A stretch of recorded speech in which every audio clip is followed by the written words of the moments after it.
Breaking news, Victor Manuel Rocha, a former U.S. ambassador with a career spanning decades across Latin America, has been arrested for allegedly acting as a spy for Cuba's intelligence service. This case could be one of the most significant breaches of U.S. security in history. Rocha, now 73, apparently began his double life as early as the 1980s, maintaining his cover while serving in critical diplomatic positions in Bolivia, Argentina, the Dominican Republic, Honduras, and Mexico. He even had a stint at the National Security Council in Washington. His role? To secretly aid Cuba in gathering intelligence against the U.S., feeding false information, and meeting undercover Cuban agents.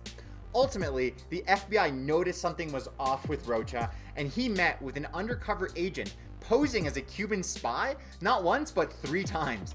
These meetings were recorded, revealing Rocha's allegiance to Cuba, his admiration for Fidel Castro, and his derogatory view of the U.S. as the enemy. Think about the irony here.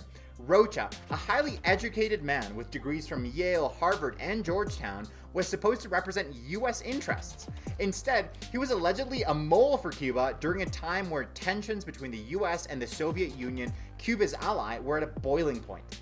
His methods were sly. Rocha played the part of a right-wing conservative, even financially backing anti-Castro politicians. All this while he was supposedly feeding secrets to Cuba. The implications are enormous. What kind of confidential information did Rocha pass to Cuba? How long did this affect U.S. foreign policy towards Latin America?